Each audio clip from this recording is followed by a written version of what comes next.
Falei, cara, eu tô em umas validações, tá? Isso aqui, vamos continuar conversando. E se eu conseguir validar, a gente pega o seu recurso e a gente acelera. Porque senão, vou ficar eu ferrado e vou te ferrar também. Eu digo, não formam-se engenheiros com a qualidade que formavam técnicos. Quando, na verdade, as pessoas se formam em engenharia, não porque elas querem ser engenheiros, porque elas querem um diploma, foi expatriado, mal falava inglês. O meu gerente me entrevistou por uma oportunidade de ter lá. Falou assim, passa fome, você não vai. Vai lá e pelo menos aprende a falar inglês. Eu já tava totalmente desanimado com o projeto. Falei assim, puta, não vai dar certo, não vou pegar o dinheiro do cara e ferrar com ele. A gente vai vender esse projeto para eles, que é o que eles querem, mas a gente já vai preparar o terreno para o que a gente acredita. Começa mais um GigaCast. Nosso convidado de hoje está revolucionando o mercado do jeito que os clientes conseguem se comunicar com a empresa para as empresas conseguirem atender cada vez melhor. Hoje ele já realiza pesquisa com 40 milhões de clientes por ano. E, cara, dos 200 clientes imensos que eles têm, representa 6% do PIB do Brasil. Com você, Thiago Serrano, da Solux. Solux é o jeito certo de falar? É isso, Solux é uma dúvida bastante recorrente. Tem Solux X, Solux e, enfim... A gente acaba dizendo que é da maneira que se sentir melhor, mas é isso mesmo. Pô, maravilha, cara. Só vou fazer nossos patrocinadores aqui rapidinho e a gente já corta pra tua história então, Bora. Beleza? Primeiro patrocinador é a Gestor, Gestor com J, onde você consegue facilmente automatizar não só a operação da tua empresa, mas também construir produtos de inteligência artificial para os teus clientes, para conseguir estar gerando valor para eles, sem você saber programar, com uma interface super intuitiva, super fácil de rodar. Hoje eu já rodo todos os processos do Akira lá com a Gestor, inclusive o nosso processo seletivo, se você quiser ver como que é, tá aberto lá, tudo mais, para você ver a interface que dá para criar com eles, todos os processos, dá para automatizar tudo, desde, mandar mensagem, mandar e-mail, até, cara, você, fazer um sistema interno para a tua operação conseguir colocar dados, qualquer coisa que você quiser. Segundo patrocinador é a Hyper, anúncios por geolocalização. Você pode escolher um tipo de estabelecimento em uma certa região, por exemplo, e você mostrar anúncios para as pessoas que frequentam esse tipo de estabelecimento. Então, às vezes, você quer mostrar, cara, pessoas da terceira idade em São Paulo que frequentam farmácias, né? E você pode configurar desse jeito lá na Hyper e esses anúncios vão ficar perseguindo esse tipo de pessoas. Tem diversos tipos de estabelecimento que você pode estar fazendo isso. O terceiro patrocinador é a AW Sales, que é a plataforma para você automatizar a sua pré-venda, né? Então ele veio do mercado digital, o pessoal que vende curso, que é muito bom de vender, criaram essa solução para si mesmos e o mercado pediu, falou assim, não, cara, traz pra gente, disponibiliza aí pra gente usar, e eles evoluíram muito o produto, tá? O negócio tá crescendo muito rápido porque é uma inteligência artificial que é realmente otimizada para conseguir fazer a conversão. Tem muitos clientes grandes já, inclusive, cara, o G4 está rodando com eles e, acho que você deveria experimentar. Nosso quarto patrocinador é a Bart, que é a solução de pagamentos para você finalmente parar de ter que se preocupar com isso, né? Então é um negócio que eu me surpreendi que cresceu tão rápido, foi uma das empresas mais rápidas a valer R$1 bilhão. E, cara, eles fazem isso porque eles pegaram e fazem solução de pagamento para você aceitar cartão de crédito, Pix, colocar lá o dinheiro no banco, só que muito customizado, né? A partir, só pode ser cliente da solução de pagamento a partir, acho que, de 3 milhões de receita. Então, se você está nessa faixa, cara, eles fazem, não só o atendimento incrível, mas eles também, cara, fazem o antifraude personalizado para você, fazem tudo otimizado para o teu negócio. E, cara, no Bart Club, né, ainda, acho que chama Clube Bart, eles ainda te levam para assistir aí Jogo do Brasil e várias atrações. Sua solução de pagamento já te levou para ver Jogo do Brasil? Não, ainda não. Vou te deixar essa reflexão aí, hein, Tiagão?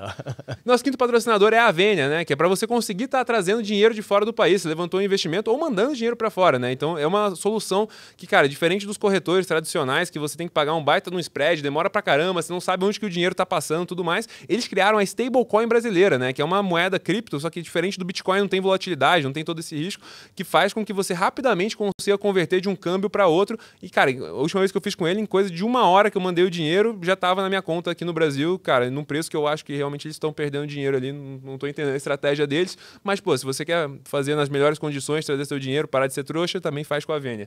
E vamos cortar pro episódio. Bora, Tiagão.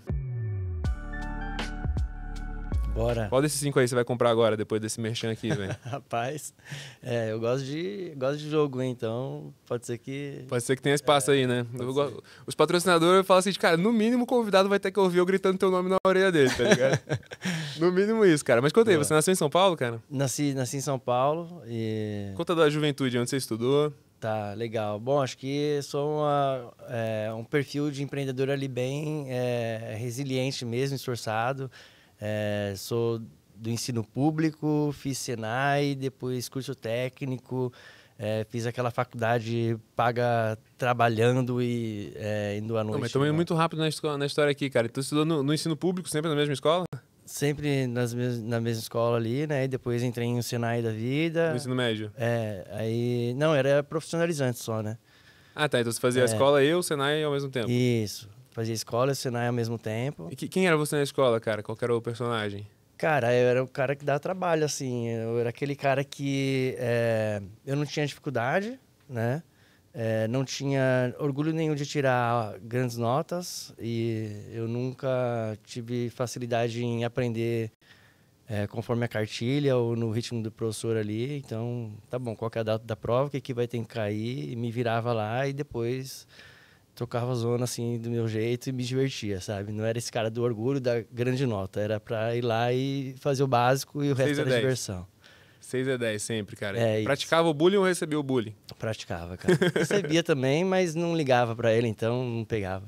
E, pô, cara, a tua escola era um negócio muito sofrido, assim, cara? Superlotação, esse tipo de coisa assim? Ou Não, não, desculpa. superlotação, sei lá, tipo...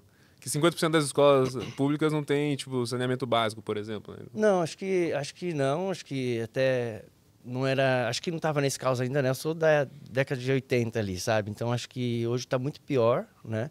Eu acho que a escola pública da época, com uma boa educação dentro de casa, ainda dava para a pessoa ter o mínimo ali de preparo para dar seus próximos passos, né? Obviamente que é mais difícil, né?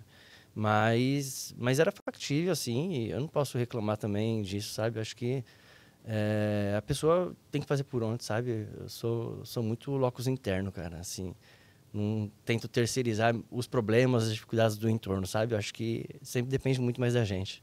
E, cara, você tinha algum hobby, alguma coisa assim, cara? O que você fazia no tempo livre, crescendo? Ah, eu sempre gostei muito de esporte, assim, jogar bola, andar de bike e tal. Então, sempre teve uns negócios bem heavy user, assim mesmo. Tipo, minha mãe sempre foi muito rígida, então não tinha campeonato. Minha mãe descobria ao amanhecer que eu já não estava mais em casa, se eu tivesse um castigo, ou pegava a bicicleta e trocávamos de cidade, assim.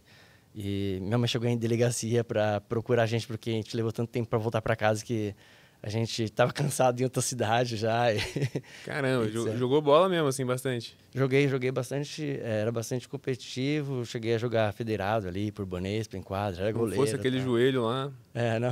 Não era tão bom assim, não, era mais esforçado mesmo, Tu era goleiro? era goleiro. Pô, goleiro, tem gente que tira a vida de goleiro, né? Nos goleiros de Pois é. aluguel e tal. Mas sempre fui forte assim, cara, tipo, tomar umas boladas que às vezes ficava sem ar, assim, né? Era até engraçado.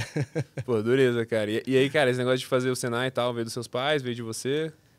Meu pai, ele foi ferramenteiro, né? Ele estudou lá e aí foi uma referência. Meus pais nunca ficaram drivando o que a gente tinha que fazer. Sempre nos deram muita liberdade.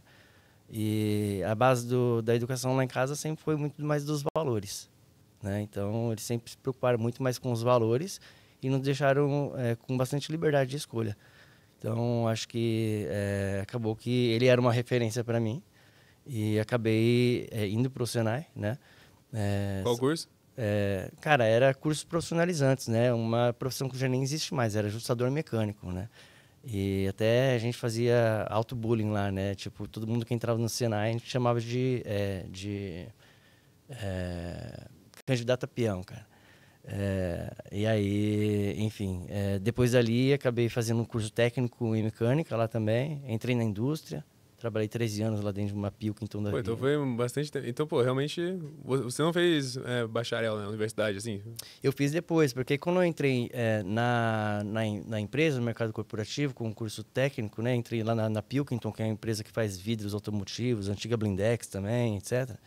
Aí eu consegui desenvolver rápido lá dentro.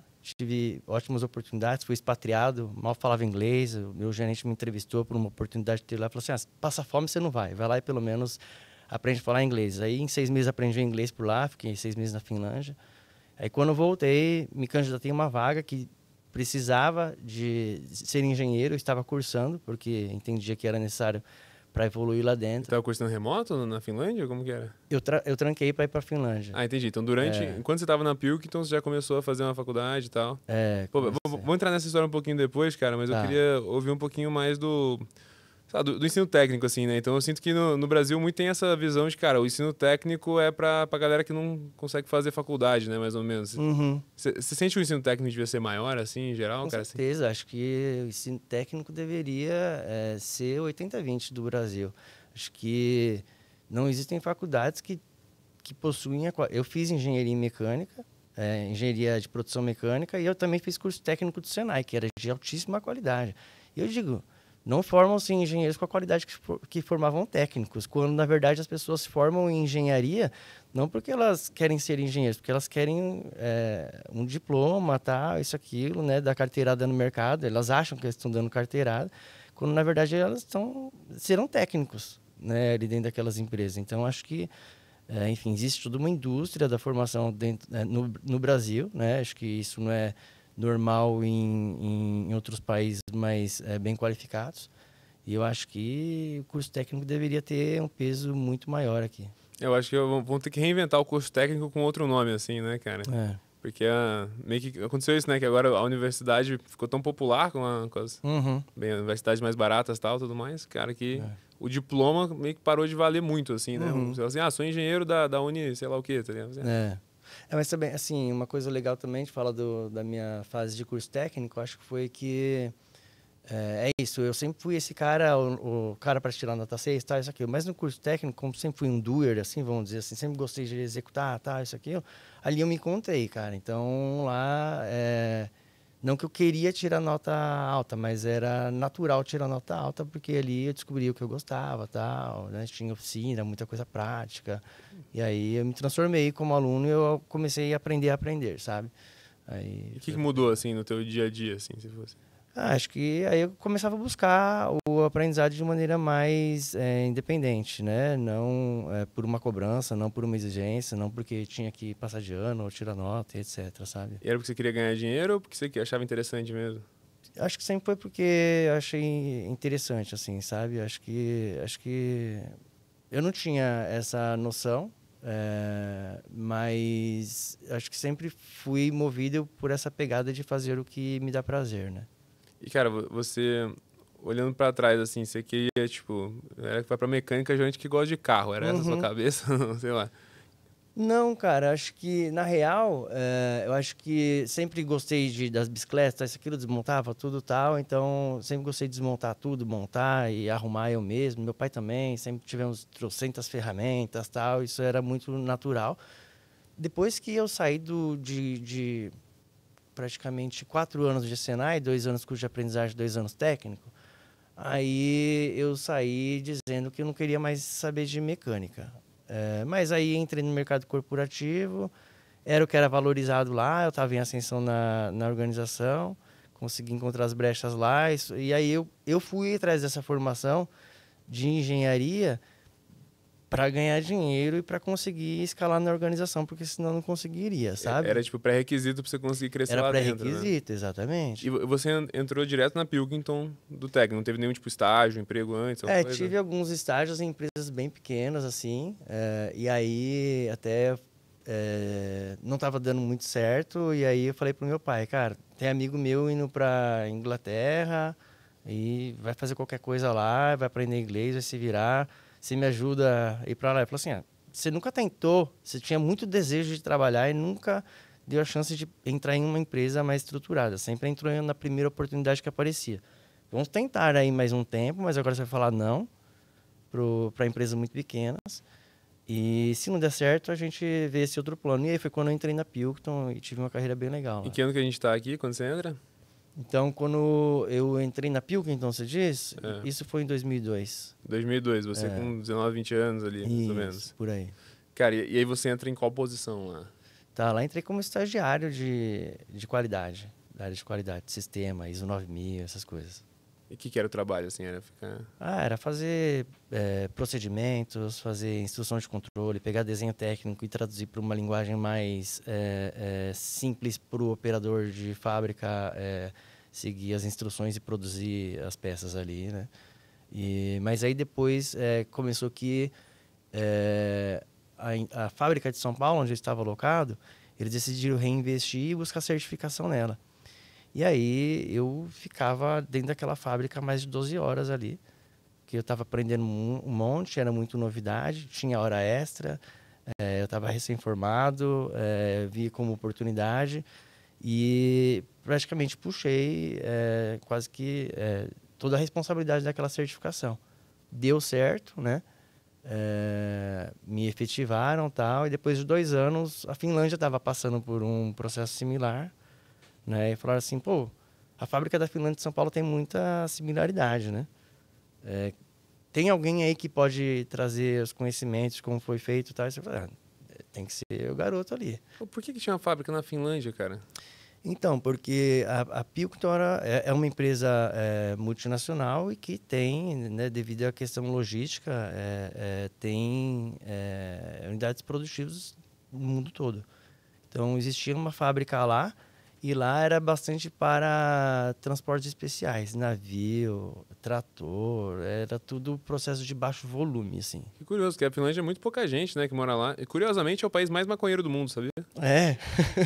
Não sabia desse, sabia da vodka, é pesado, cara. A galera faz muita festa lá? Porque, na verdade, é tudo país nórdico, né? Inverno lá, muito escuro. Desculpa, cara, confunde a Finlândia com a Islândia, cara. Com a Islândia. Por isso que eu tô falando um monte de loucura aqui. A Islândia que é o país mais maconheiro do mundo. A Finlândia deve ser um dos mais bêbados, então. Deve ser, dos mais bêbados também, que tem muito suicídio, tá? Isso, aquilo. Porque é muito depressivo, né? Escurece, tem pouca luz, né? No inverno, tá? A galera bebe muito, tal, mas é um país muito legal, assim, também, tirando esses pontos aí, obviamente, né? Foram inúmeras vezes classificados como os mais honestos do mundo, tal, né? E eles tinham uma engenharia muito forte lá, então eles exportavam dentro da Pilkington lá, né? Porque a fábrica lá tal, isso aqui, eles exportavam muito tecnologia também para as outras fábricas do mundo. Eles vendiam muito serviço de engenharia deles. E essas fábricas que eram para fazer vidros mais complexos, de baixo volume, forçava com que eles desenvolvessem coisas novas também, sabe? Isso era legal, era meio que um lab, assim, da Pilkington lá. E a galera, os finlandeses lá, muito inteligentes, assim, que é a melhor educação do mundo também, né? Cara, tinha a galera bem inteligente, assim, mas eu acabei que não tava muito nesse time, eu tava mais com o time de produção, assim mesmo, sabe? Então eu não tive tanto contato com essa galera, assim. E era muito internacional, assim? Brasileiro só você ou tinha mais? Tinha outros brasileiros, inclusive um cara que trabalha com a gente no Solux hoje, que eu conheci por lá e tal, e a gente ficou amigo, depois trabalhamos por aqui também. Mas a Pilkington tinha muito essa pegada de expatriação e troca de conhecimentos entre os países, né? E tinha o presidente aqui, né? Um haitiano, inclusive, também, que digo haitiano porque acho que foi até por meio dessa rede que a gente se conheceu. Exato, aí. Pô. Inclusive, salve pro Rafa aí da OT, que tá fazendo um trabalho super legal de inteligência artificial para SEO. Pediu para patrocinar o episódio, eu falei, não, só dá para fazer patrocínio anual, mas, pô, tô fazendo a publi aí, parceiro, que foi que conectou a gente. Então tinha o Luiz Galvão ali, que presidiu a Pilkington por um bom tempo, que ele fomentava muito isso, de pegar talentos brasileiros, mandar para o resto do mundo da Pilkington, assim, vai lá, aprende, e o dia que você quiser voltar, se você quiser voltar, a gente vai ter uma mão de obra muito mais qualificada, sabe? Então, ele mandou muito brasileiro para fora para aprender ali, e muitos desses caras, no momento queria voltar, e voltava com um upgrade de conhecimento ali, bem legal, né? Então, era bem comum a gente encontrar vários brasileiros na organização em outros países do mundo. Assim. Pô, que maneiro, cara. E antes de ir, então, foi o quê? Uns 4 anos? Antes de ir foi uns 4 anos. E aí, pô, ficou lá 6 meses, e aí mais 8 anos e meio de volta no Brasil depois. Isso, exato. Cara, imagino que quando você entrou, tal, e quando você foi expatriado, pô, deve ter sido um baita orgulho pra família, assim, né? Não, com certeza. Meu pai é ferramenteiro, minha mãe trabalhava só em casa, tá, isso, aquilo, então...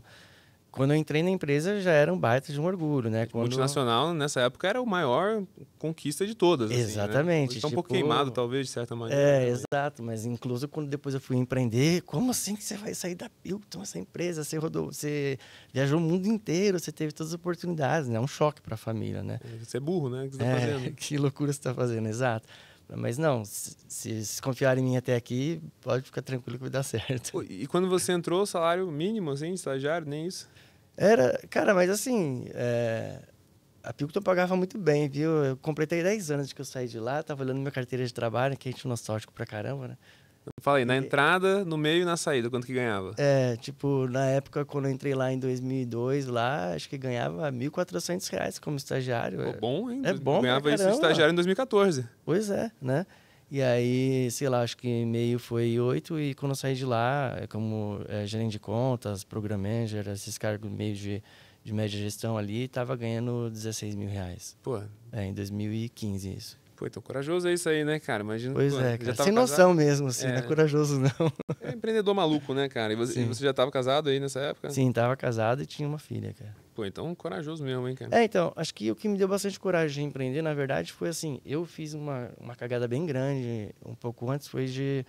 Um amigo meu trabalhava dentro de um fundo de investimento, na Faria Lima, o cara trabalhava com o FDIC, tá, isso aqui, ele tinha uns papéis de renda fixa lá, e meu amigo era contador lá, mas noob total, assim, também, virgão total. Eu pergunto, não, os caras estão dando certo, não sei o que lá, é seguro, e na época, tipo, a taxa de juros tava baixa pra caramba, mas tá pagando 1%, tal, não sei o que lá. Fui lá, coloquei dinheiro lá de um imóvel que eu vendi para sair de São Paulo e para São José, mas ainda não tinha entregue o apartamento em São José. Coloquei o dinheiro lá.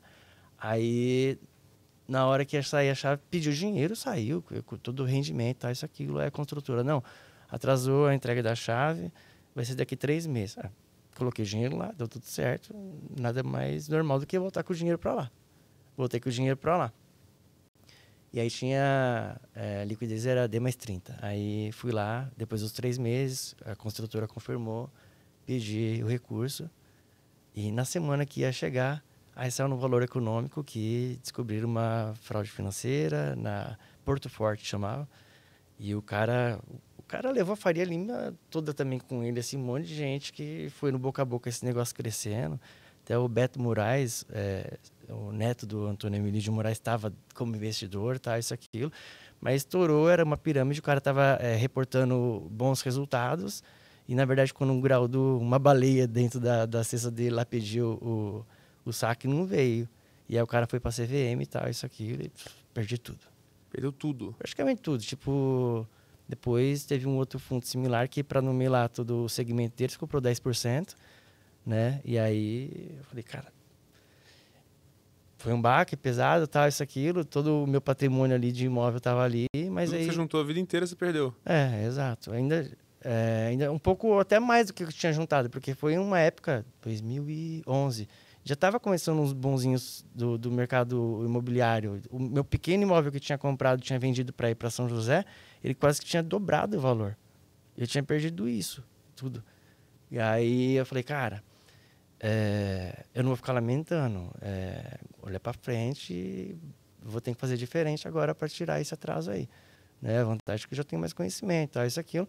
E aí que eu comecei a empreender, na verdade, dentro da empresa ainda. Então eu fui na cooperativa de crédito da empresa, peguei R$2.000 emprestado e comecei a comprar muamba do Paraguai, da China, importava nos meus horários livres, trocava ideia com o chinês, envolvia fornecedor no Alibaba, AliExpress. Trazia coisas que tinham demanda, mas tinha baixa concorrência. E, cara, assim, foi em questão de 2 anos e meio, 3 anos, eu superei meu salário de executivo fazendo essa gambiarra aí no período livre ali. E o que você comprava? Babá eletrônica, Bluetooth de motoqueiro, fetal Doppler para escutar o coração do bebê na barriga da mãe... um monte de coisa que eu percebia que tinha demanda, tinha valor agregado, mas tinha pouco concorrente. Então, conseguia vender por um valor premium ali. E vendia onde? Mercado Livre. Vendia muito no Mercado Livre, também tinha um site próprio e tal, isso, aquilo. Central Multimídia, estava bombando assim e tal. As concessionárias vendiam caríssimo. Eu desenvolvia fornecedor lá fora, fazia importação e vendia e tal. E aí, tipo, eu consegui superar o meu salário como executivo. E eu falei, cara, se eu estou fazendo isso... partial time, se eu tivesse full time, seria muito melhor. E era tipo dropshipping, assim? Como que era? Não era dropshipping, não. Eu trazia mesmo, e aí tinha esse problema de um monte de imposto, tal, tinha as burocracias, deixava tinha na tua casa caixa lá? cagado, correio me roubava. Os caras descobriram que só trazia mercadorias de alto valor agregado, e aí começava a dar como mercadoria extraviada. Eu tive que gerar uma caixa postal, eu pegava tudo lá. O correio a 300 metros da minha casa, e toda hora... Sumia. Carga roubada. Aí, enfim, aí os aprendizados, né? De que todo empreendedor tem e tal. E aí, cara, naquela época eu cheguei e consegui melhorar muito minha produtividade, minha eficiência, consumindo uns caras que chamavam Melitools. Foram os primeiros caras formados na Unicamp lá, que eles aproveitaram da API do Mercado Livre. E eles criaram, porque o Mercado Livre começou muito B2C, né? Uhum. A validação deles, assim, era negócio de leilão, tal, isso, usados aqui, pra caramba. usados, tal. Então, não era ferramenta para venda em volume, mas alguns players como eu conseguiram encontrar volume. E aí, você precisava de ferramentas de produtividade, não existia. Aí, esses caras criaram as ferramentas de produtividade. Então, tipo, você já respondia em massa, você avaliava em massa, porque você tinha que avaliar todo mundo. você emitia as etiquetas do correio já integrado com... E, tipo, esses caras conseguiram melhorar minha vida em 70%, 80% do meu tempo, assim.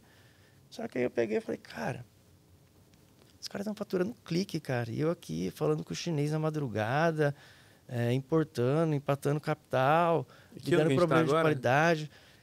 Isso a gente tá em 2011, quando eu levei o capote ali, entre 2011 e 2013. Aí em 2013 começou a ver esses caras. No meio do caminho você começou a ver esses caras aí vendendo Esses software. caras aí, software, aí quanto mais crescia, porque, tipo assim, no começo você faz na ilegalidade, né? Que é até difícil dizer que é legalidade ou ilegalidade no Brasil com esse governo tão controlador. Mas aí trazia lá na pessoa física, tá, isso, aquilo, falava pro chinês, eu comprei 50 caixas, manda tudo de uma em uma. E vinha, tá, isso, aquilo. Aí depois começava a fazer via em porta fácil. Aí abri radar, trouxe um container. Aí os caras inventam problema para você pagar propina. Falei, cara, quanto mais cresce, mais problema. Eu pago todos os impostos possíveis no Brasil, que não são poucos, quando você faz importação. E tem um cara que está mordendo uma fatia muito relevante do meu negócio, que ele vende cliques, né? E era a porcentagem que ele pegava? E o imposto dele era uma porcentagem. E o imposto dele é só o ISS, 2%. Ele está em Santana de Parnaíba, tem incentivo, é praticamente nada. Falei, cara, acho que legal, aprendi que empreendedorismo não é um caminho de alavancagem, mas acho que eu estou fazendo tudo errado. Tem que pivotar esse negócio aí, dar um jeito de migrar para o mercado digital, né? E aí, cara, você, tipo, decide pivotar o negócio full assim, vai indo aos pouquinhos, porque aí... mais que tua renda já, né? Aí eu tava já com uma renda legal e já picado pelo empreendedorismo e já desmotivado de continuar com toda a minha proatividade dentro da organização. Fazia o básico e falava, cara, tem que sair daqui porque já não tá sendo fair com a própria empresa que me alavancou. Mas tinha colaboradores assim já? Um sócio? Não, era eu e minha esposa só. Você e eu trabalhava fora do meu horário de trabalho, né? Às vezes ia até altas horas de madrugada e ela fazia corre no dia a dia. E você falou, e, tipo, tirava um pouco mais do que você tirava, então imagina que sobrava para você uns 20 mil por mês ali, mais ou mas menos. aí eu reinvestia tudo em capital de giro, em mercadoria, crescendo o negócio, entendeu? Ah, entendi. Então você não tirava muito para ti, não? Era não o tirava. Que vinha, tu tava já reinvestia. ali, Sempre foi assim meus negócios, tipo, tá muito no começo, eu reinvesto tudo. E tomou uns tombos grandes nesse negócio também ou não? Levava, porque aí tinha esses negócios de carga, tinha coisa que a Receita colocava aí que você não conseguia sair, perdia a carga toda, mas a margem era boa e ia compensando, sabe?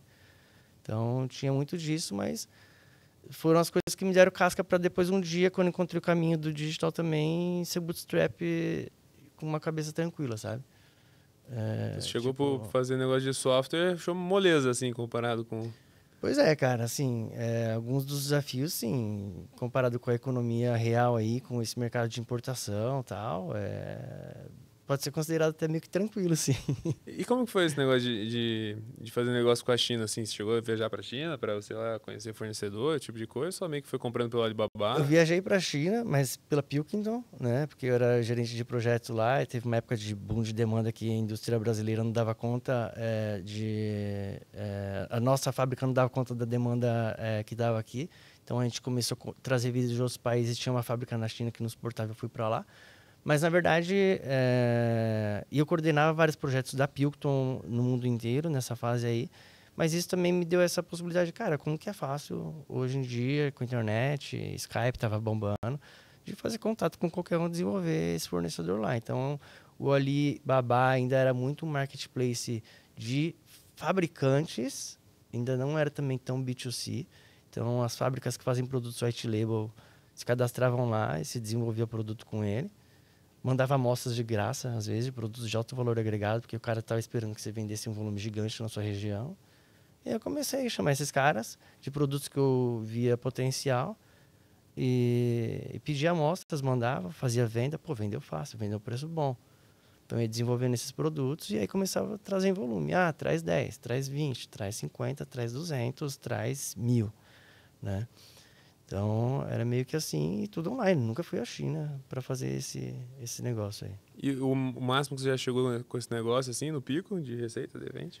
Cara, o pico de receita dele foi lá em 2013. Acho que eu cheguei a faturar 150 mil reais por mês, mas depois de 2 mil reais de cooperativas de crédito, assim, sabe? E sozinho, eu e minha esposa, cara. Não, resolveu bem a vida, né? Resolveu, então você saiu do emprego tranquilo já, né? Exato, mas eu acho que o mais importante de tudo isso foi para, de fato, mostrar que eu era empreendedor, sabe? E, tipo, aí abrir esse horizonte de, não, dá para fazer coisas melhores, mais escaláveis, tal.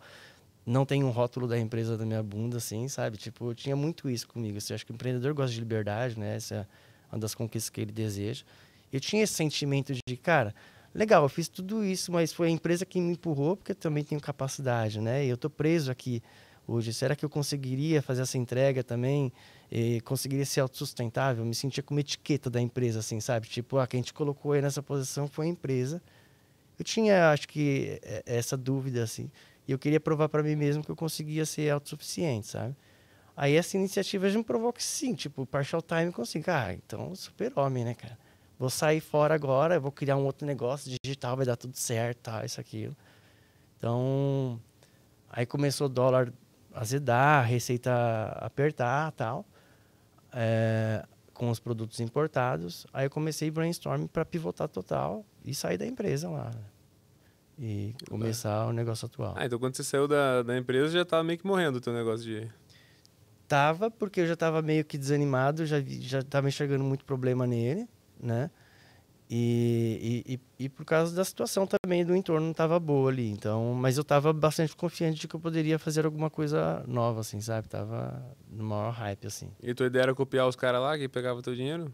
Não, então, aí a minha ideia, na verdade, aí é uma coisa que, né, eu sou bem transparente, assim, cara. Às vezes a gente conta muito storytelling como empreendedor, tá, isso, aquilo, né? E é até legal quando, de fato, a empresa da pessoa nasce de uma dor dela.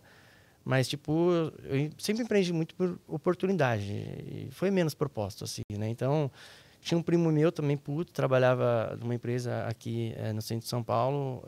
E ele era de tecnologia. Eu falei, cara, vamos fazer uns brainstorm aí, tá puto, a gente cria alguma coisa junto, tá, não sei o quê. E aí, dos brainstorms que a gente foi tendo, a ideia... eu sempre admirava o trabalho da Gympass. Era uma ideia que eu tive no passado, eu via os caras colocando e validando, e indo e tal. Falei, cara, eu sempre pensei nisso, já foi e tal, isso, aquilo. Não, mas estava nascendo aqui, não tava? Eles...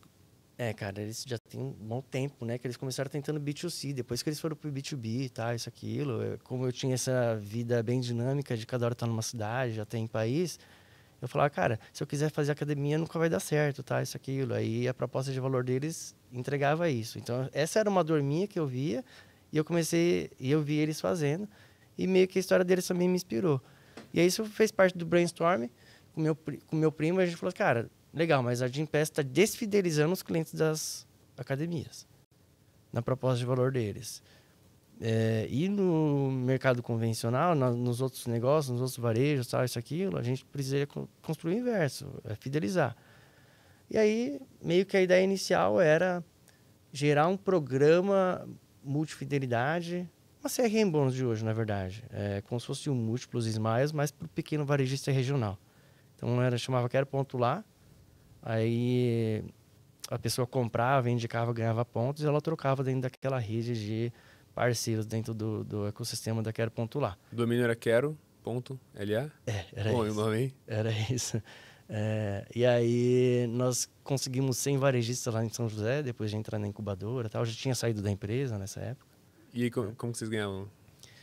E como que? Como vocês ganhavam dinheiro aí? Então, aí a gente tinha uma mensalidade, né? E também tinha emissão de pontos, né?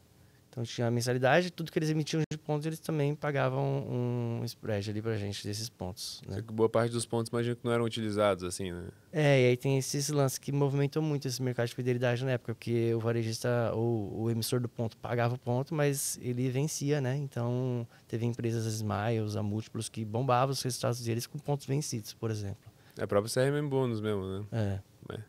Meio que foi muito do... Eu gravei episódio com o fundador lá, tal, ele contou bastante disso, assim, que acho que era 50%, se não me engano.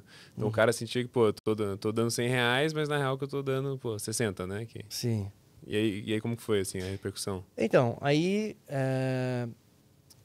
na verdade, a gente tentou lá e, tipo, nada funcionou. Tipo, toda aquela minha confiança de empreendedor, aí peguei a linha para sair da empresa, consegui que eles me desligassem, tal, isso, aquilo. Eu vinha tocando esse projeto via uma software house de Singapura, porque eu não consegui dev, meu primo saiu.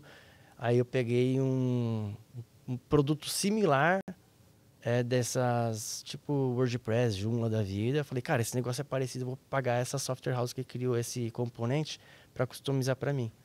E aí tocava isso nas madrugadas, enquanto trabalhava. Quando o produto tá pronto, entrei na incubadora e sou um mega empreendedor, vai dar certo, pulei da empresa. Que incubadora? Lá de São José dos Campos, anexos do Parque Tecnológico de São José. Legal. E aí entrei lá na incubadora, né?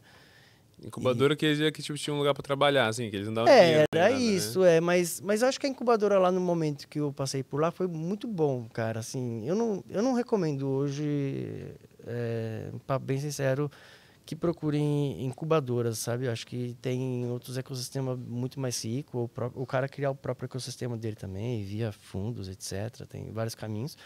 Mas acho que na época ali foi bacana, porque tinha um gestor muito bom lá, o Ale, era um cara que trabalhava no iniciativa. Falava com ele hoje mesmo. Falei, cara, você gosta tanto de entregar que você estava numa iniciativa pública e você entregava. Né? Então é muito prazeroso ver as suas entregas por isso. E o Ale fazia acontecer o ambiente, ele gerava um ecossistema muito bom, fazia troca entre os empreendedores. O empreendedor muito early stage precisa dessa troca, precisa de outras pessoas para trocar experiência, para chorar, né? Porque é muito só, né? Solo founder ainda, né? Então, foi bom ali.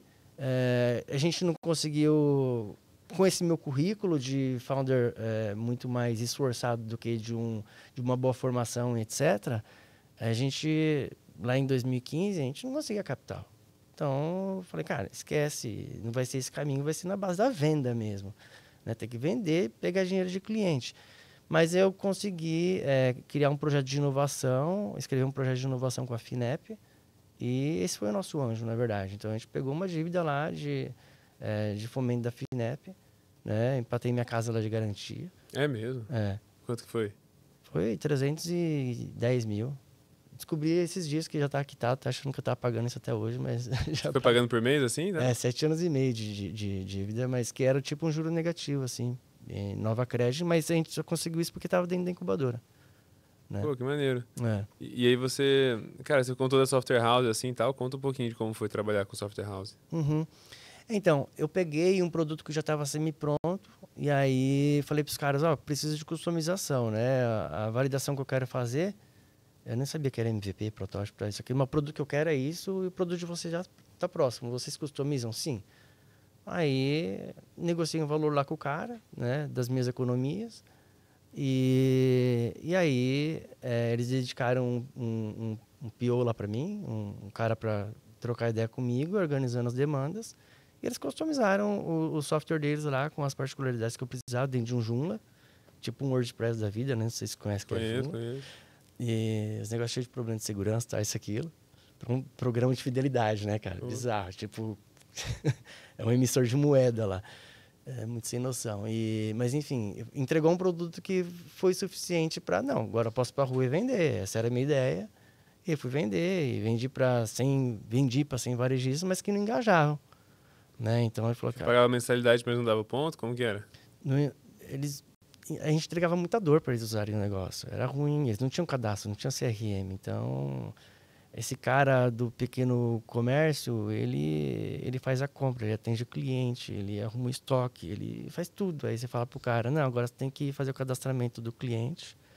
Então, só funcionava em negócios de japonês, que são mega disciplinados. Tinha lá o Bazar Rondo, era um negócio japonês, funcionava. Tinha lá o Empório Verde, era um negócio japonês. Esses clientes funcionavam certinho, mas a maioria não funcionava. Porque a galera não conseguia usar direito. Não agregava valor assim, né? Mas eu acho que aí vieram alguns aprendizados legais de, cara, a gente tá... Aí vieram aprendizados de incubadora também, de fazer canvas, tal, isso, aquilo, de... Qual que é a nossa proposta de valor aqui? É fidelizar cliente, esse é o objetivo, legal. Você pode pivotar muita coisa, na minha opinião, mas se você ficar pivotando proposta de valor, você não está acumulando conhecimento, os aprendizados, tudo isso, aquilo.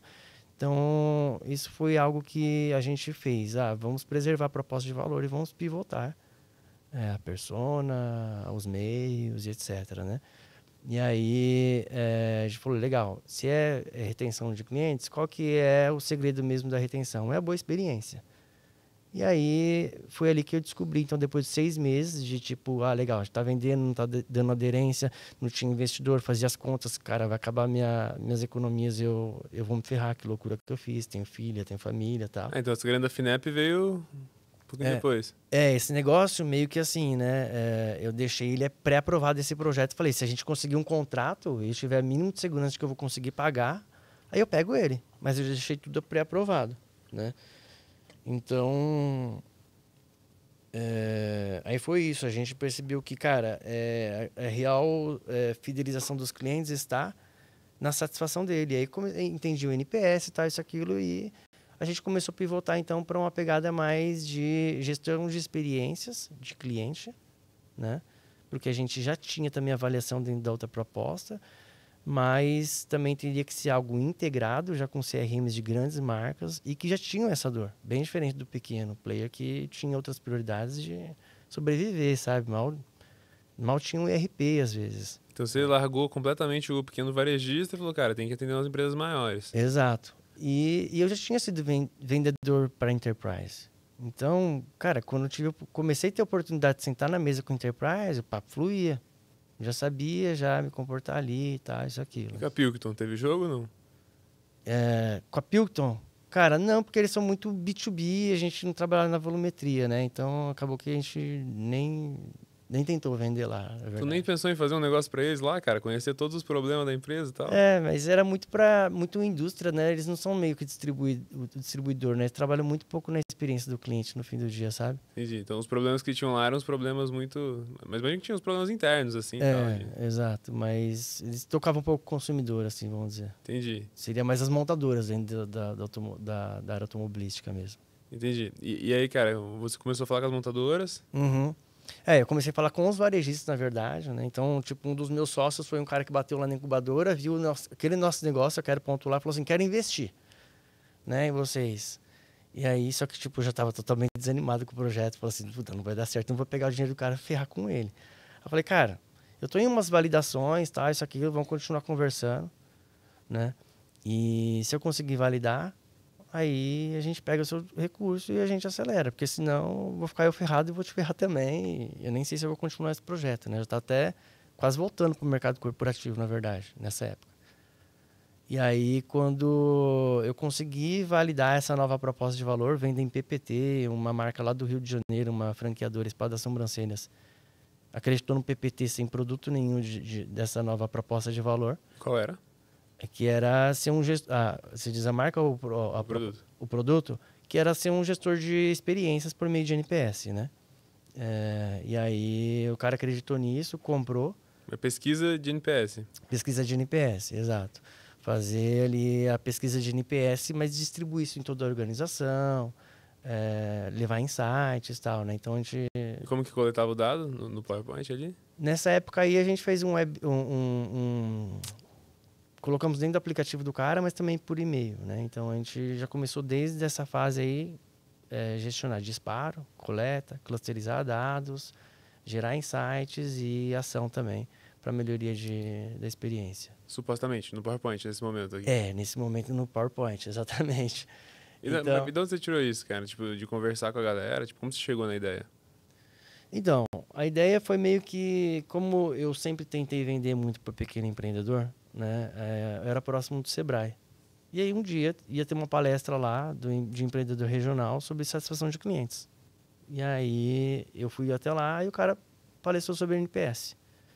Cara, é isso aqui que eu preciso entender mais. Aí comprei o livro do Fred Reichelt lá, o criador do NPS e tal. Estudei, aprendi, falei, cara, é isso que a gente precisa, de um sistema de gestão de experiências de clientes. E aí começou, falou assim, só que é o seguinte, galera, já não tem mais o dinheiro, né? Eu já estava já com o meu designer, meu sócio, e um cara que fazia freela também para a agência dele era nosso dev, um cara de WordPress, assim. Que era o cara dessa agência aí, não? Agora é um outro cara? Depois que eu fiz o projeto lá de Singapura, que eu vi, cara, não vou dar manutenção em tanta pivotagem, eu preciso de time meu. Então, meus primeiros sócios foi o designer, né, para eu vender minhas ideias com PowerPoint, e ele também já fazia as interfaces de tela que eu precisava. E ele já tinha um cara que, quando ele vendia os projetos dele de website, que ele era freela e tal, vendia projeto de site das empresas, ele contratava um dev que sempre precisava de serviço para ele. Eu falei, cara, conhece um dev? A gente precisa de um dev. Ah, tem esse cara lá da Bahia que trabalha comigo já há um tempo e tal, ele entrega. Cara, que loucura isso, bicho. É o doido, processo seletivo do dev, do empreendedor raiz, né? É tipo assim, pô, você conhece alguém que programa, tá ligado? E aí você pega o primeiro que aparece, velho. Não foi bem o primeiro, esse foi o que eu consegui, cara. Tentei vários, assim, saía prospectando, conhece programador, conversava, tipo, todo mundo olhando, cara, esse cara é louco, viajando e tal, não vai chegar a lugar nenhum. Ah, legal, tá, não dá nem intenção, sabe? E você também não tinha tanta grana pra pagar muito salário bom? Né? Aí o que eu peguei e falei com esse cara foi, ó, não, traz ele aí então, Yuzo, né, que é o meu sócio designer. Vamos fazer o seguinte, vamos falar para ele que a gente vai pagar ele nas primeiras demandas que a gente tiver para ele. Ele vai conhecer o projeto, a gente vai conhecer ele. E se ele tiver interesse e a gente gostar dele, aí a gente faz uma proposta de stock option, né? Nem sabia que era isso, na verdade. Hoje eu tô falando stock option, mas é tipo, a gente faz um plano aí de sociedade sócio nosso, exato. E aí foi assim, e depois de... Cara, tô de cara, você é um empreendedor raiz mesmo, né, cara? Senai, Sebrae, tá ligado? Foi conhecendo a parada, pô, juntou a grana, fez na marra, pegou dinheiro do governo, tá ligado? Sim. Tipo, pô, esse negócio de venture capital aí que eu vivo é muita vida mansa mesmo, né, cara? Tá maluco. Pois é, cara. Mas a gente tem bastante história também com venture capital aí. Não de sucesso, mas a gente tem, cara. Não, vamos chegar lá, então. Enfim, e aí foi isso, então... E esse cara mandou bem, assim, o Dev, da Bahia? Aí ele veio, mandou bem, a gente fez a proposta, ele aceitou e... Tá até hoje, não? Não, ele saiu já, ele saiu. Mas no começo foi ele que construiu o produto inicial, Foi tá? o cara, porque ele era gambiarrento pra caramba, é tudo que você precisa pra fazer validação, sabe? O cara que é muito certinho ali, vai querer fazer tudo o estado da arte ali e tal, e não funciona pra velocidade, né? Então, o Israel foi um cara firmeza, assim, que ajudou demais nas validações. Que é hoje o que dá pra fazer com as IA já, né, basicamente. Exatamente, com certeza. E aí, cara, o Espaço Sobrancelhas te deu uma grana, assim, ou não? Aí a Spa eu consegui vender lá por 40 mil, contratei... E o que você vendeu por 40 mil? Software pro resto da vida? Vendi uma customização do projeto conforme eles precisavam. Então, era para colocar... A gente fez um híbrido da nossa proposta anterior, porque eles estavam bem apegados ao programa de fidelidade, eles queriam ter o programa de fidelidade deles. Então, a gente criou um app de programa de fidelidade deles, que a pessoa fazia... A cliente fazia a sobrancelha e ganhava o selinho. Mas nisso eu falei assim, cara, a gente vai vender esse projeto para isso, que é o que eles querem, mas a gente já vai preparar o terreno para o que a gente acredita, que é... Depois que a pessoa avaliou e ganhou o selinho, ela vai receber uma pesquisa de satisfação NPS. A gente vai pegar todos esses dados, a gente vai gerar os dashes, a gente vai trabalhar a experiência, a gente vai convencer eles no meio do caminho de que isso é bom também, vai ser o nosso case. Pô, então basicamente você era software house dos caras, de certa maneira. Né? A gente colocou uma proposta de valor e falou assim, cara, é isso que eu quero. E a gente tinha algumas coisas que eles ainda não entendiam o valor. E eu falei assim, tudo bem, mas com esse dinheiro a gente vai fazer as duas coisas. Né? E aí a gente pegou, então, foi o uso de designer, Israel de back-end, e a gente contratou um amigo nosso, que é um cara bastante popular aí pra galera das antigas, que foi o Sérgio, criador do Mortadela, cara. Não sei se eu vou falar já do Mortadela. Claro, Bruno. Via muito o Mortadela. O Sérgio, cara, ele é um empreendedor raiz demais, assim. Ele já teve várias softwares house, Sérgio Batista. Ele foi o primeiro criador do cartão de ponto no Brasil. Ele que iniciou todo o projeto da Cato, tal. Da Cato de Empregos? Da Cato de Empregos, primeiro banco de talentos do Brasil. E esse cara adotou a gente porque o Wilson trabalhava no mesmo core que a gente. E ele nos ajudava muito com instruções riquíssimas, assim. E ele era dev, assim. Então, quando a gente conseguiu fechar com o Spa, ele foi até o Rio ajudar a gente a fechar. Aí eu falei, cara... Ajuda a gente também a desenvolver, então, agora, sim. Aí eu coloquei o dinheiro nos 3, né? Esses 40 mil. E eu, cara, eu fazia o quê? Eu fazia Uber e eu fazia Palmeiras VIP Van, cara. Tipo, eu vendia ingresso quase que um cambista de luxo para levar torcedor do Palmeiras, porque eu sou palmeirense roxo, gostava demais. Hoje quase mal acompanho, cara, mas levava famílias que queriam uma experiência diferenciada pro Allianz Parque. E galera de São José? De São José. O vale todo, assim. Gente vinha de Pinda, parava em São José para ir comigo. Eu levava em van boa, tal, climatizada, etc, etc, para conseguir me sustentar e estender minha pista. Tipo assim, olhava, cara, essa receita É pouco, mas tipo, cada troco que entra tá aumentando um pouquinho minha pista, sabe? E você Daí fazia tipo isso, sei lá, no fim de semana, assim, quando sobrava fazia tempo todo e dia. tal? Agora teve 2 temporadas do Palmeiras que eu fiquei vindo pra cá, assim, Que sem loucura, parar. cara. Todos os jogos, cara. E aí a Até pra galera... Argentina eu fui e levei gente. E eles pagavam pra... A galera pagava pra ter uma experiência mais premium, tipo, sei lá, camarote, assim, ou como? Pagava pra ir até o estádio com segurança e com concierge, vamos dizer assim. Porque, Uhum. tipo, o cara do interior olha o estádio, as imagens de TV e, cara, eu gostaria muito, mas eu tenho medo, é violência, tal, isso, aquilo. Aí você pega e fala assim, não, aqui nós temos um serviço para famílias, para você conhecer e viver uma experiência no estádio, entendeu? Então você vai ser acompanhado durante todo o caminho. Aí eu pegava, comprava o ingresso deles, levava eles com antecedência, caminhava no entorno do estádio, tal, levava para o ambiente família no estádio. Cara, assim, teve casos que na hora que eu deixei em São José, um senhor de 87 anos, acho que era, me abraçou, chorou, falou: você realizou um sonho da minha vida. Nunca tive essa coragem e realizei o sonho de ver o Palmeiras hoje. Que loucura, cara. É, E mais loucura ainda é pensar que você pode ter isso fazendo parte do Clube Bart. Se você for aí processar os seus pagamentos com a Bart e tal, você tem faturamento aí de 3 milhões por mês pra cima, faz isso aí. Já boa. aproveitei e fazer aquela pub, né? É isso. E aí foi isso. Então eu fazia esses negócios enquanto o projeto se enrolava. E aí, beleza, colocou o projeto do Spa no ar, deu engajamento, gostaram pra caramba e tal. E aí a gente foi fazendo as outras vendas. A segunda foi a Sorridentes e a terceira foi Magalu. Nisso, o Luiz, que queria investir, ele veio. Eu falei, cara, vendi no Spa, peguei o FINEP para a J ali, porque ia ser negativo, né? Eu tinha que voltar pro mercado. Peguei o financiamento, peguei um pouquinho de dinheiro do Luiz ali de anjo, e ele queria participar do projeto. Falou assim, não, mas eu quero migrar projeto. Falou assim, você não é técnico, você vai ter que aprender a vender. E eu vou te colocar algumas metas aí. Você tem meta, você vai ganhar por vesting, por trabalhar. Ele colocou meta pra você. Eu coloquei para ele Ah, ele tá. participar do projeto, além Mas do ele tá dinheiro investindo. dele. Ele investiu, ele queria participar do projeto. Aí eu falei assim, tudo bem.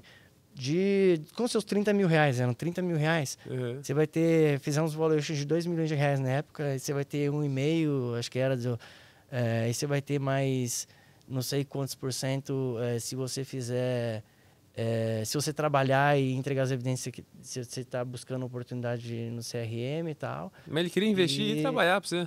Que loucura. O que ele fazia antes? Eles tinham uma escola de de cursos técnicos, essas franquias, sabe? Lá em Três Lagoas, assim, tipo essas coisas assim, exato. E não tava indo bem também.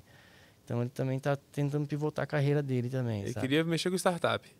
Exato. E aí eu falei, ó, a gente consegue te passar uma participação pelo seu investimento, uma participação pelo seu trabalho e outra pelos resultados. Cara, eu não tô acreditando nessa história aqui, irmão. Você era aquele Uber, tá ligado? Que eu pego e falo assim, não, tem uma outra empresa aqui que eu faço. E você fala que... Você fala assim, o que esse cara tá falando, tá ligado? É isso, nem cara. ferrando que ele tem um negócio que vai dar certo e tal. E É você era esse cara, velho. Eu sou esse cara. E aí... E assim, cara, o Uber na época foi muito bom pra mim, porque era tipo uma terapia. Conversava com as pessoas, sabe? E eu passava por esse louco aí mesmo. Eu sabia que eu tava me passando por um louco ali pra muita gente, sabe?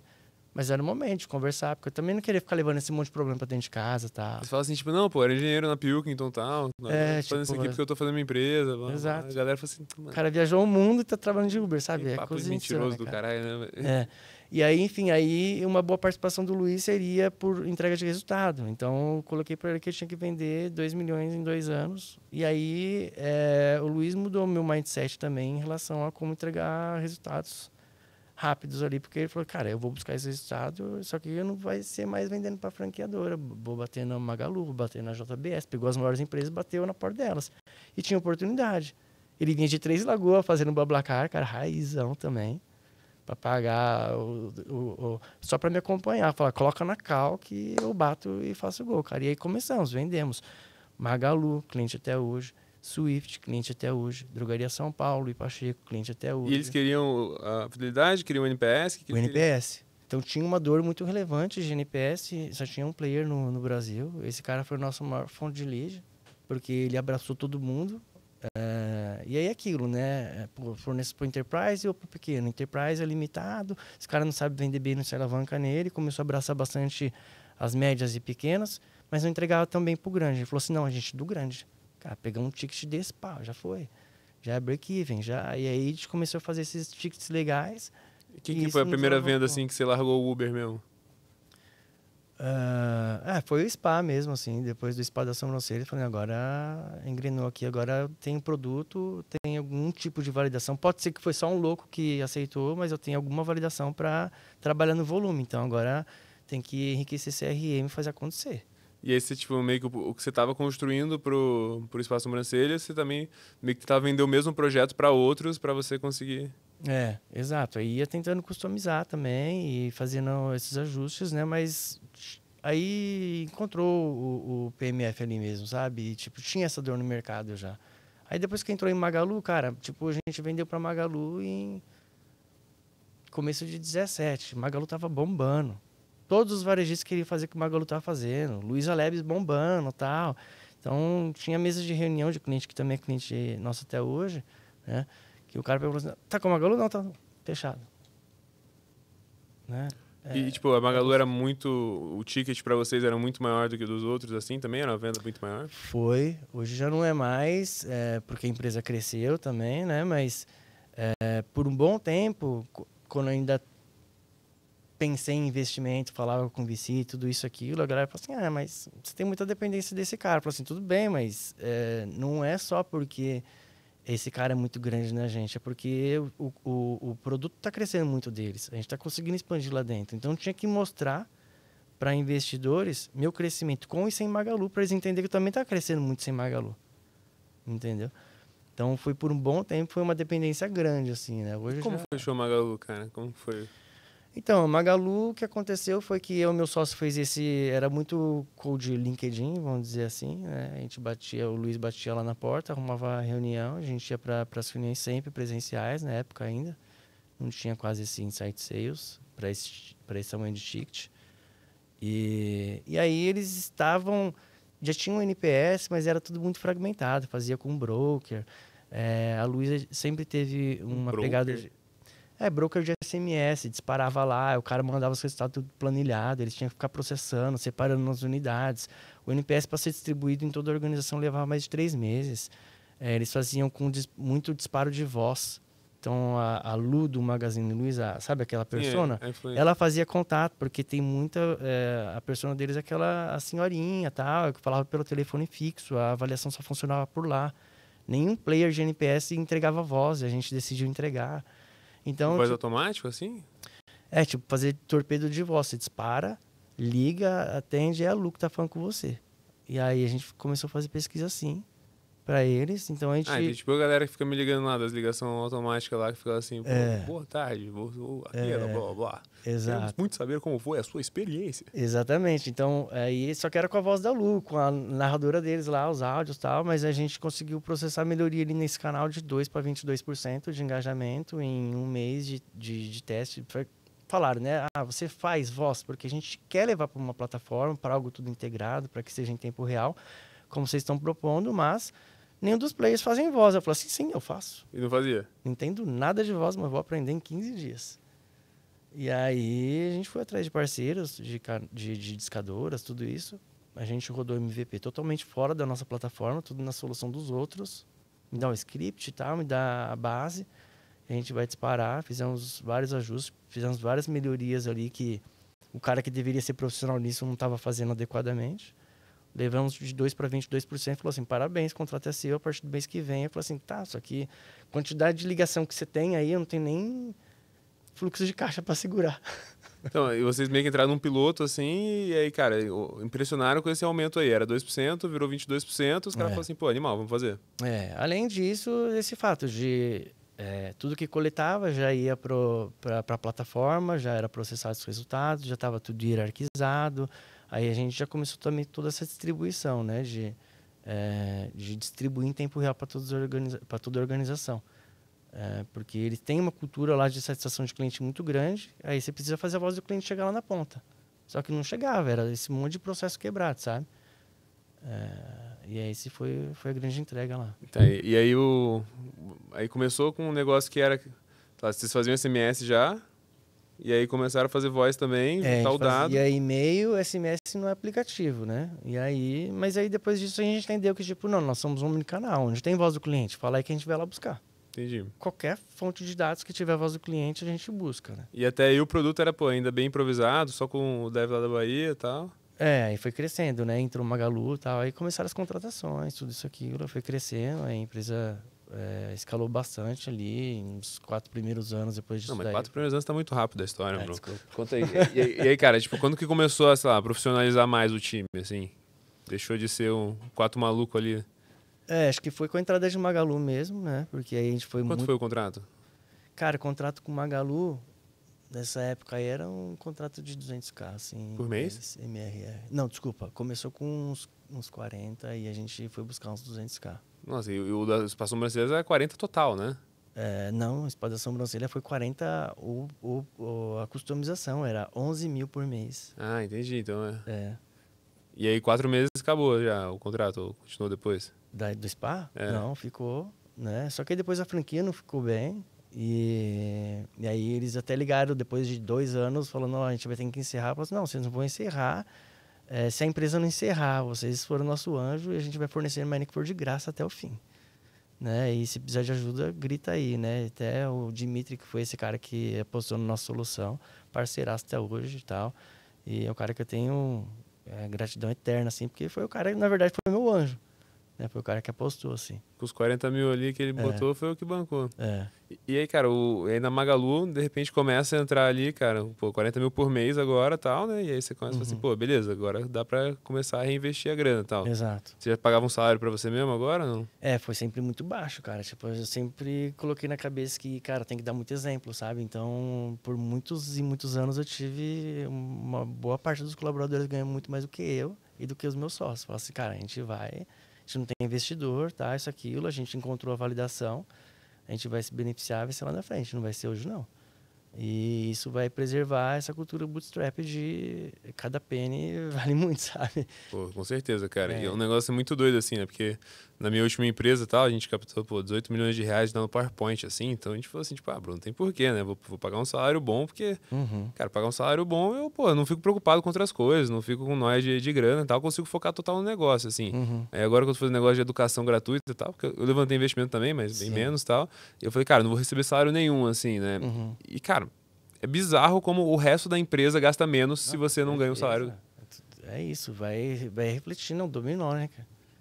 Imagino que tua empresa até hoje deve ser... tipo assim, o CEO da empresa vai para São Paulo de passar um marrom em BlaBlaCar, você entra no metrô e trem para chegar em Pinheiros. Como que eu vou, entendeu? Vou apresentar um gasto muito maior? Cara, reflete, é absurdo isso. Lá na empresa hoje o maluco chega assim, não, vamos botar esse software aqui de R$1.500. Fala assim, irmão, acha open source aí, tá ligado? Senão não vai rolar não. Bicho. Pois é.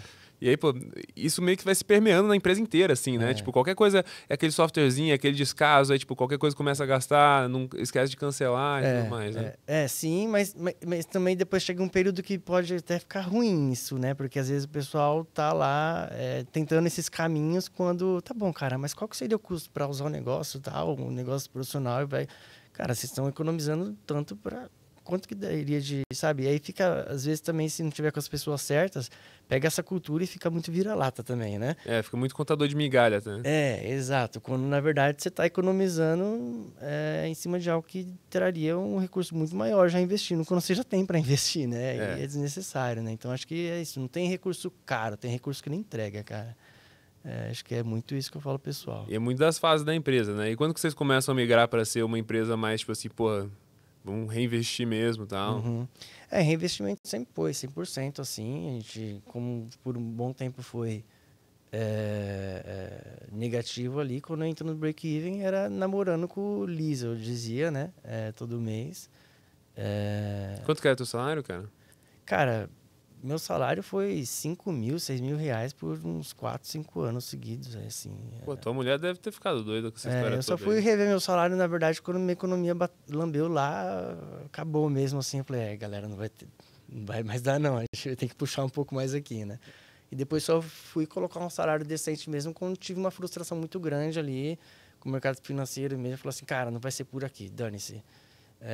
A gente validou, a gente entregou com as próprias pernas e a gente não vai mais depender de saída ou de secundária, de nada disso. Vai ser com o nosso recurso também. Aí mudou o game, mas também já estava em outro patamar já para isso. E aí, cara, você começa a crescer, dá uma estruturada maior do time, assim. Quem que foi o primeiro, sei lá, executivo que você trouxe? Cara, acho que o primeiro executivo mesmo que eu trouxe foi o Marcelo Gunjo, que eu falei que eu trouxe, que trabalhou comigo lá na Finlândia, né? E que eu conheci lá na Finlândia. Depois a gente trabalhou junto aqui no Brasil. Era um cara que eu sempre tentei trazê-lo, porque a gente sempre se deu muito bem, a gente é muito complementar. Ele é muito conservador, eu mais arriscado e tal. Ele é um cara muito inteligente, né? Um cara da Poli, é engenheiro mecânico da Poli. E... Enfim, acho que a gente faz a gente se equilibra bem. Eu sempre tentei trazer esse cara, mas ele, conservadorzão, não ia sair de uma multinacional, tal, isso, aquilo, para entrar no... Né? Tinha que ter o salário, né? Exato, teria que ter mais segurança lá, né? Então, depois ali de uns 4 anos só, 5 anos, né? Acho que depois das maiores pancadas de crescimento, na verdade, eu consegui trazê-lo, assim, para dividir um pouco essa responsabilidade. Mas também teve um outro executivo que eu também trouxe que foi bem legal, que foi meu primeiro chefe, cara, da minha carreira, assim. Que a gente é bem amigo. Foi o cara que mandou pra Finlândia? Foi o que me mandou pra Finlândia. É um cara que, tipo, foi muito parceiro meu em toda a minha carreira. Sempre apostou muito em mim, assim. E ele tava numa posição lá que também já não tava mais sendo muito prazerosa, apesar de um cara bem rígido, com processo e tal, isso, aquilo, né? E aí eu trouxe ele e ele tá com a gente também. Esse foi um outro executivo mais pesado que eu trouxe, mas compondo com stock option e tal. E até esse ponto, assim, era muito molecada e tal? Era completo, cara. Totalmente mineração de talentos. E na certeza de que eu tinha que estabelecer um bom processo e treinar ali, né? Até brincava assim, né? Pô, a gente tem que... Luiz, tem que imaginar que é o seguinte, cara, a gente está contratando alguns papagaios, você tem que repetir exatamente o que a gente faz dar certo. E se mudar um pouquinho o escopo, eles não vão conseguir se virar nessa mesa de reunião. Então, o processo tem que ser muito certinho ali, né? Então, a gente criava muitos processos para que pessoas com um pouco mais de limitação, menor background, tá, isso, aquilo, conseguisse nos ajudarem naquele momento, né? E o que era o grosso dos colaboradores ali? Os colaboradores, era vendas e desenvolvimento de produto também, né? E aí, desenvolvimento de produto, a gente depois conseguiu trazer o Dani, né? Que é um cara também sócio, está com a gente até hoje, que era um cara que foi engenheiro de software lá na Mectron. A gente trouxe ele e aí a gente foi minerando os talentos, como o Diogo Branquinho, que é um cara que é professor na FATEC, também empreendedor, que eu conheci dentro da incubadora. Ele dava aula dentro da FATEC, ele reconhecia os talentos, né? Ele pegava para ele e falava, tem gente aqui, tá precisando? Então a gente pegava muito essa galerinha que já se destacava dentro da sala de aula e aí pegava, né? E é óbvio que um tempo de desenvolvimento, mas os melhores colaboradores em tecnologia que a gente tem até hoje foi dessa fase aí. Pô, que maneiro, cara. Pegou a molecada, desenvolveu em casa... Já pagamos caro já, por dev, assim, não passa nem perto dessa galerinha, assim, sabe? Pô, maneiro, cara. A galera que cresce dentro de casa é sempre... fiéis, bizarro, né? Dedicados, assim, é um comprometimento bizarro. Pô, e longo prazo também, né? Você tem que pegar, comprar na baixa. Eles também têm stock option e tal, a gente colocou stock option nesse pessoal. Pô, maneiro, cara. Hoje tá com quantos colaboradores, cara? Hoje tá com 65, já foram 120 já. É mesmo? E a gente, com o mesmo, assim, não caiu o faturamento pra gente ir a 65, foi eficiência mesmo. E como foi essa redução? Essa redução foi quando a gente percebeu que estava crescendo muito e estava mais atrapalhando esse crescimento em número de pessoas do que ajudando, né? A gente deixou com que aquele nosso artifício positivo de desenvolver pessoas,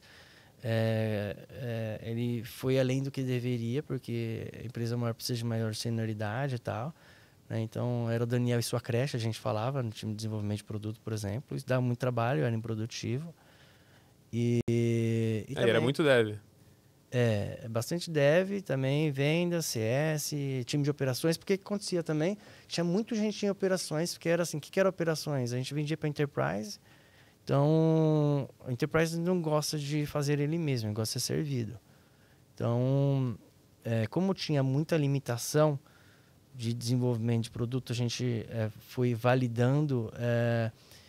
Eu colocava todos os meus esforços de engenharia em desenvolver features. Não quer dizer que o back-office do software assim não era de fácil utilização. Então eu falava assim, não, vocês cuidam do estratégico e meu time cuida do operacional. Do back-office. Back-office. E aí você meio que fazia o teu próprio sistema interno ali e tal. E com tudo que é gambiarra, tá, isso, aquilo, bastante desestruturado, mas isso demandava gente, sabe? Não tinha Gestor para resolver os seus problemas. Não tinha Gestor para resolver os problemas, É uma exatamente. tragédia isso, né? Você não precisa cometer esse erro. Contrate Gestor agora. Exatamente. Então, foi ali então que a gente colocou muitas pessoas e priorizava isso, só que aí o mercado começou a ficar mais difícil, tá? Gerar caixa começou a ser bastante importante também, né? Acho que a gente conseguiu pegar muito cliente porque o mercado, o dinheiro estava barato, um monte de gente crescendo na base de compras de base e nosso mercado se beneficia muito disso. Como assim, compra de base? De Quantas base de startups leads? que não tem aí que cresceram suas bases dando produto para o cliente, né? Era assim, né? Tanto dinheiro de investimento que o cliente não pagava para consumir, né? Ele recebia para consumir, né? E aí, nesse momento, a nossa tese de satisfação de cliente ela é muito forte, né? Então, quando o dinheiro está muito barato na economia, como foi aqueles anos ali antes de 21 aí, cara, a gente vendia até para quem, na verdade, não era uma empresa sustentável, sabe? Então, o mercado começou a ficar muito mais difícil por esse motivo, assim. Começou a ter muito churn, tá? 2022. Teve assim. muito churn dessas empresas, principalmente dessas empresas que não tinham, de fato, um modelo de negócio sustentável, sabe? Tipo, beleza, churn não, mas essa empresa tá saudável? Não tá saudável.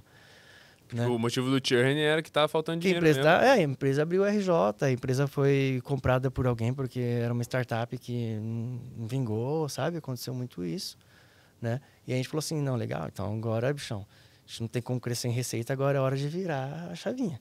Então, Cortar custo. Vai cortar. Agora a gente vai encontrar todos os caminhos aí pra gente fazer com eficiências. Tudo aquilo que vocês me ofereciam para eficiência, de eficiência, eu falava não, porque a gente tem oportunidade de crescimento, agora é sim, né? Porque tá difícil de crescer e em novas receitas a gente vai enxugar. E foi um layoffzão numa patada só? Foi aos pouquinhos? Não, aí foi mais suave. Eu não curto muito essa pegada assim, já era um clima pesado e tal, e eu acho que tem bastante erro. Acho que tem casos que são necessários, quando cresceu totalmente desestruturado, mas a gente também não estava estruturado para enxugar. Então, não, a gente vai fazendo as melhorias e, naturalmente, a gente vai enxergando as oportunidades, né? A gente vai ter que entregar esses resultados, a gente vai colocar uma meta aí adequada e a gente vai mandando uma mensagem para o time, porque, enfim, trabalhamos com pessoas e o cara não pode se sentir traído por você, assim, tem que simplesmente entender que ele não está entregando esse resultado e é por isso que aconteceu. Eu não consigo fazer parte desse novo plano, né? Então, foi meio nesse caminho, assim, a gente veio fazendo as melhorias e que já não cabe mais a quantidade de pessoas, não é mais necessário, e aí foi fazendo esses reajustes, né? E meio que parou de contratar em geral. E, pô, conforme... só reposição quando extremamente necessário, assim. E aí, quando alguém queria sair e também, tipo, pô, não era uma vaga mega essencial, você fala assim, Que pô, ótimo. fechou, resolvido aí e tal. Ótimo. E exato. quando... Sei lá, e aí, pô, colocou umas metas mais agressivas, assim, pra galera conseguir bater, e quem não conseguia bater, falou assim, pô, velho, a empresa precisa disso, tal, pra funcionar, e, pô... Exato. Então, a gente teve uma troca de gestão na área de tecnologia, a pessoa era bem orientada a resultado, que ele tá lá com a gente, bem orientada a resultado, enxergou muitas oportunidades, até o gestor anterior reconhece que, tipo, cara, eu não era o melhor gestor para isso, mas sou um engenheiro que vou ajudar em tudo isso. E tá lá também. Tá lá também. E a gente conseguiu diminuir esse time de tecnologia praticamente pela metade, com mais eficiência, software melhor, tá tudo muito melhor. Mas foi um caminho construído, sabe? Não foi tipo, corta tudo, se vira aí e tal. Acho que não é muito legal, assim. Acho que foi assertivo esse nosso caminho. E lá em operações, a gente falou assim, não, agora é a hora de passar o software para o cliente operar. Então, a gente vai fazer os paretos aí, ver onde está o 80-20, é onde a gente vai atuar. E aí foi fazendo essas melhorias e passando essa responsabilidade para o cliente. Falava, a gente pode continuar servindo, mas agora há um custo, ou você se serve e está aqui todo o ensinamento e, naturalmente, a gente não conseguiu grande receita com isso, mas ele absorveu.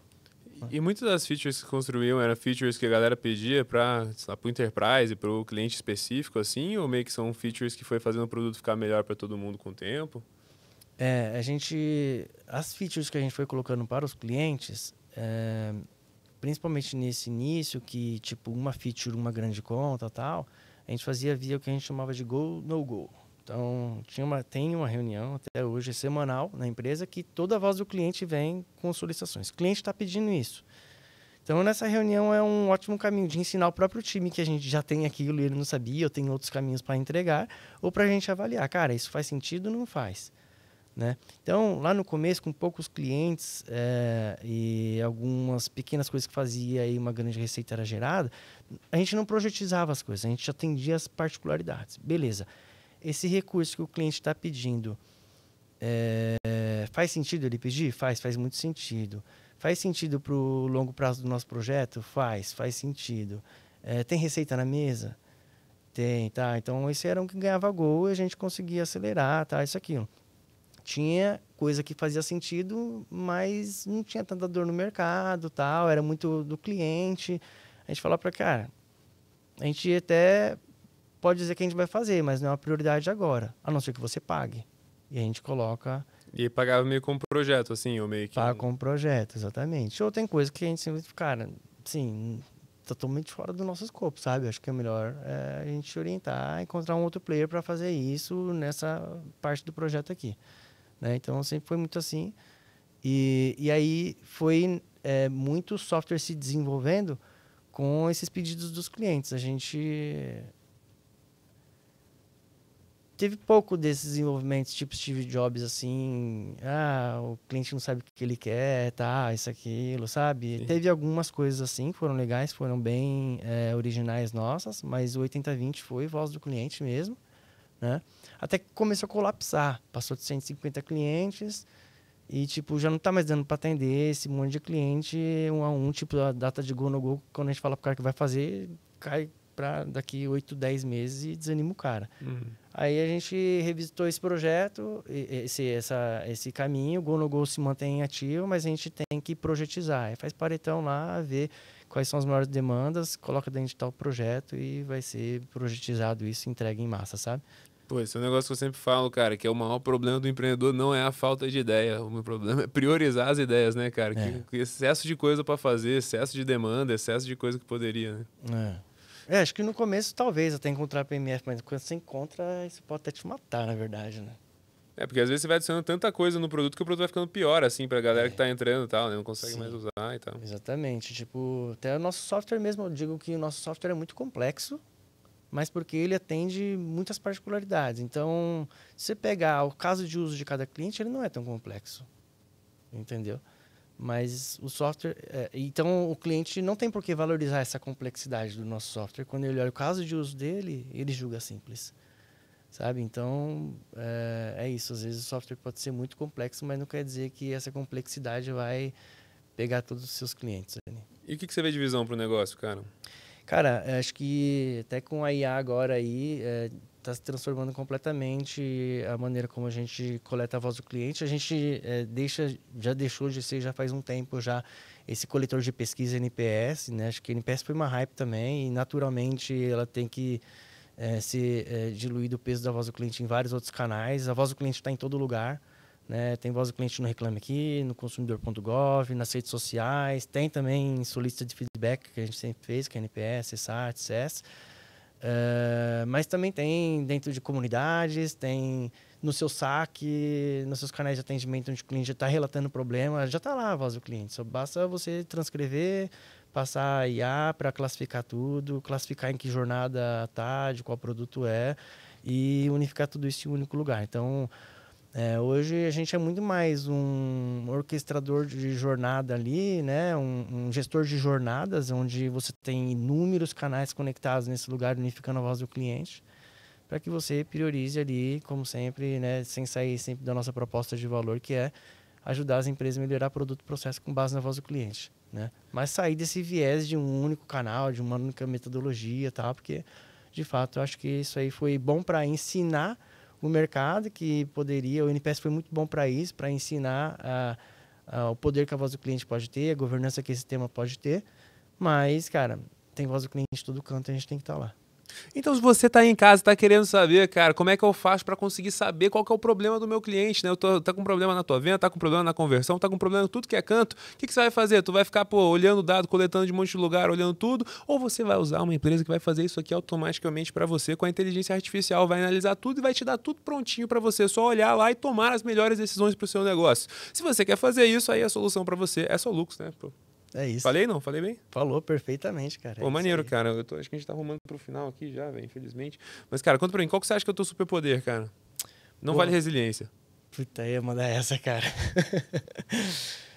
Meu superpoder, acho que é conectar as pontas também, as pessoas, sabe? Acho que é reconhecer que, na verdade, eu não sei fazer nada, eu sou um bom comunicador ali e tal, e acredito na habilidade das pessoas, então acho que consigo juntar as pessoas, vender um projeto para elas e fazer com que elas trabalhem juntas ali. E alinhar todo mundo por um grande objetivo e crescendo cada vez mais. É isso. Cara, parabéns pela jornada, bicho. Valeu. Uma das mais sofridas e batalhadas aqui do GigaCast, adorei ouvir, espero que tenha gostado aí de casa também, curte, compartilha. E, pô, muito obrigado aí, Thiago. Valeu.